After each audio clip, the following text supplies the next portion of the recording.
Hello friends, नमस्कार। Good evening. Welcome back to my YouTube channel Madrani technology.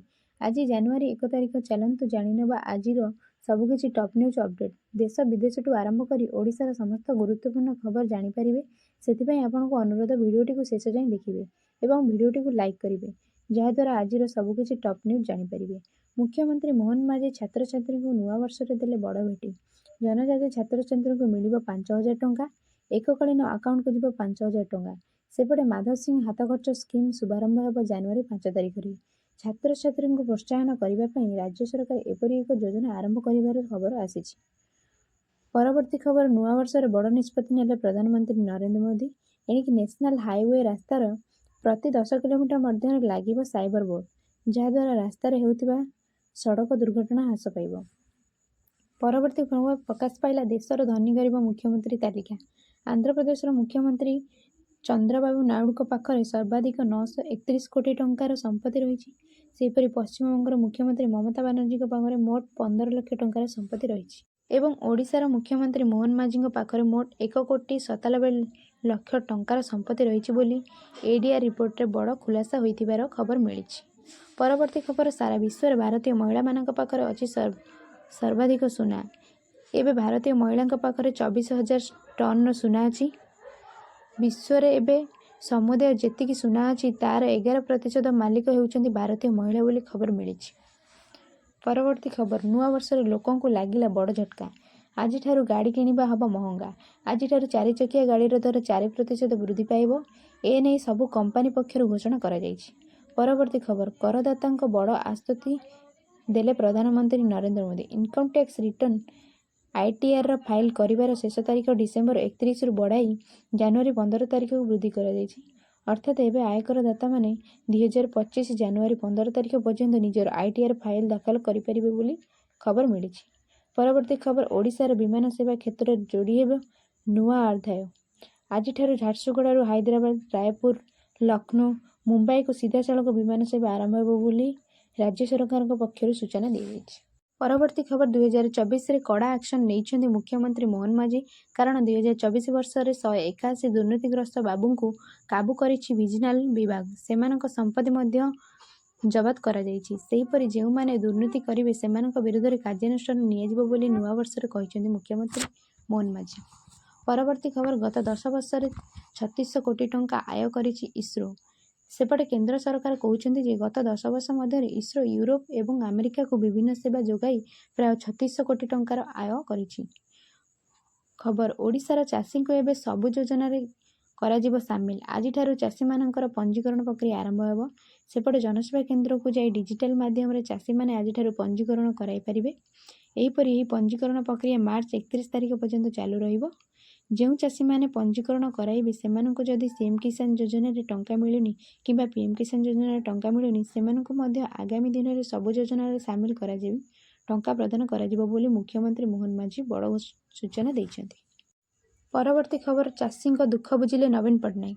सेपटे सत्यवादी ग्रस्तर जाई फसल क्षयक्षतिर स्थिति परखिबा सह चाषी दुख बुझिछन्ति बीजेडी सुप्रीमो नवीन पट्टनायक। खूब शीघ्र चाषी मानक क्षतिपूरण टंका देवाई ओडिशा सरकार पक्षर दाबी कर खबर मिली। परवर्ती खबर, ओडिशार वायुमंडल पुणी थे खराब स्तर में पहुंची। देशर 12टी सहर वायु खराब स्तर में थिबा बेले ओडिशार 6टी सहर वायु प्रदूषण वृद्धि पाई। विशेषकर भुवनेश्वर, कटक, तालचेर, बालेश्वर, अनुगुल, बारिपदा वायु प्रदूषण वृद्धि पाई, जहाद्वारा ओडिशार लोकों विभिन्न रोग यथा जक्ष्मा रोग आरंभ कर फुसफुस रोग होइतिबार खबर मिली। परवर्ती खबर, आज कमिब एलपीजी गैस दाम। भारत में आज 50 टंका ह्रास पाइपारे घरोई एलपीजी गैस दाम बोली खबर मिली। परवर्ती खबर, आज नुआ वर्षर कौन उत्सव कार्यक्रम को जीवे नहीं मुख्यमंत्री मोहन माझी। एक्स रे देले बड़ सूचना, कारण प्रधानमंत्री देहांत जोगु 7 दिनिया राष्ट्रीय शोक पालन कराजिबो एवं अदिनिया वर्षा जोगु विभिन्न जिलार चाषींकर फसल हानि होइछि। तेणु आज नुआ वर्ष पालन करिवे नहीं मुख्यमंत्री मोहन माझी। परवर्ती खबर, नुआ वर्ष पूर्व आईपीएस अधिकारी को खुशी कराइदेले मुख्यमंत्री मोहन माझी। 8 आईपीएस अधिकारी को पदोन्नति देइछन्ति मुख्यमंत्री। परवर्ती खबर, जदि आपण 10म पास करिसेंति तेबे आपणक पई आसिला खुशी खबर। भारतीय रेल रे मिलिबो चाकरी, एथिपई 4232 पदवी पूरण कराजिबो। प्रार्थींकर बयस 15 रु 24 वर्ष होइतिबा आवश्यक। ଯଦି ଆପଣ 10ମ ପାସ୍ କରିଥିବେ ତେବେ ଆଜିଠାରୁ ରେଲୱେର ଅଫିସିଆଲ ୱେବସାଇଟକୁ ଯାଇ ଅନଲାଇନ୍ ମାଧ୍ୟମରେ ଆବେଦନ କରିପାରିବେ। ପରବର୍ତ୍ତୀ ଖବର 2025ରେ ସରିବ ରାମ ମନ୍ଦିର ନିର୍ମାଣ କାର୍ଯ୍ୟ। ସେପଟେ ରାମ ମନ୍ଦିରର 60% ଶେଷ ହୋଇଯାଇଛି, ଆଉ 40% କାର୍ଯ୍ୟ ସମ୍ପୂର୍ଣ୍ଣ ହେବ। ପରବର୍ତ୍ତୀ ଖବର ଓଡ଼ିଶାକୁ ବଡ଼ ଭେଟି ଦେଲେ ପ୍ରଧାନମନ୍ତ୍ରୀ ନରେନ୍ଦ୍ର ମୋଦି। ନରେନ୍ଦ୍ର ମୋଦି ଉଚ୍ଚତର ଶିକ୍ଷା ଅଭିଯାନ ପିଏମ୍ ଉଷା ଅଧୀନରେ ଓଡ଼ିଶାକୁ 600 କୋଟି ଟଙ୍କା ପ୍ରଦାନ କରିବେ, ଯାହାଦ୍ୱାରା ଶିକ୍ଷାନୁଷ୍ଠାନ ଗୁଡ଼ିକର ଭିତ୍ତିଭୂମି ହେବ ବୋଲି ଖବର ମିଳିଛି। ପରବର୍ତ୍ତୀ ଖବର ପ୍ରାୟ 7,000 ପ୍ରବାସୀ ଆସିବେ ଓଡ଼ିଶା। ବର୍ତ୍ତମାନ ସୁଦ୍ଧା 2748 ଜଣ ଅତିଥି ପଞ୍ଜୀକରଣ କରାଇଛନ୍ତି। ଜାନୁଆରୀ 8 ତାରିଖରୁ ଭୁବନେଶ୍ୱରରେ ଆରମ୍ଭ ହେବ ପ୍ରବାସୀ ଦିବସ, ଯାହାଦ୍ୱାରା ଏଥିରେ 7,000 ପ୍ରବାସୀ ଯୋଗ ଦେବେ ବୋଲି ମୁଖ୍ୟମନ୍ତ୍ରୀ ମୋହନ ମାଝୀ ସୂଚନା ଦେଇଛନ୍ତି। ପରବର୍ତ୍ତୀ ଖବର ବିଶ୍ୱ ପାଣିପାଗ ସଂଗଠନ ଦେଲା ଚେତାବନୀ। ଜଳିବ ବର୍ଷ 2025। 2025ରେ ହନ୍ତସନ୍ତ ହେବେ ବିଶ୍ୱବାସୀ, କାରଣ 2025ରେ ଅଗ୍ନିବର୍ଷା ହେବ। ତାପମାତ୍ରା 55 ଡିଗ୍ରୀରୁ 60 ଡିଗ୍ରୀ ପ୍ରାୟ ରହିବ, ଚେତାବନୀ ଦେଇଛନ୍ତି ପାଣିପାଗ ବିଭାଗ। ପରବର୍ତ୍ତୀ ଖବର ଜାନୁଆରୀରୁ ଆରମ୍ଭ ହେବ ଶ୍ରୀମନ୍ଦିରର ଧାଡ଼ି ଦର୍ଶନ। ଭକ୍ତ ଧାଡ଼ିରେ ଯାଇ କରିବେ ଦର୍ଶନ। ଏଥିପାଇଁ ବ୍ୟବସ୍ଥା ଶେଷ ପର୍ଯ୍ୟାୟରେ ଆସି ପହଞ୍ଚିଯାଇଛି।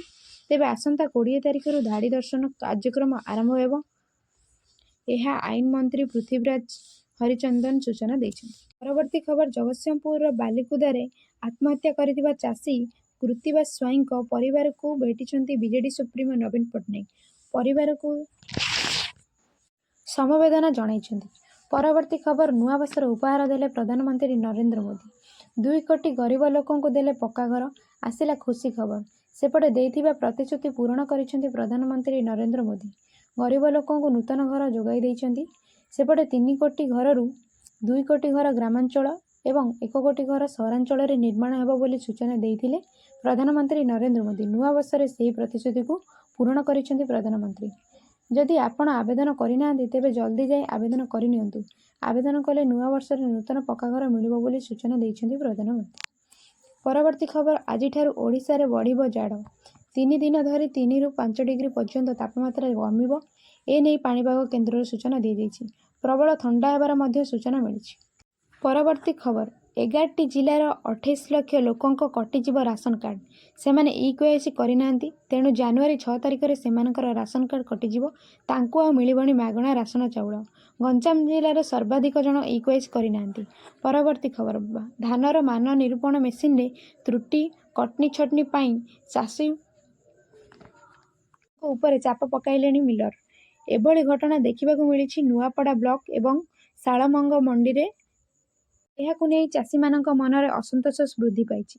ପରବର୍ତ୍ତୀ ଖବର ଆଜିଠାରୁ ଓଡ଼ିଶାର ଚାଷୀଙ୍କୁ ମିଳିବ ବିନା ଗ୍ୟାରେଣ୍ଟିରେ 2 ଲକ୍ଷ ଟଙ୍କା ପର୍ଯ୍ୟନ୍ତ ଋଣ।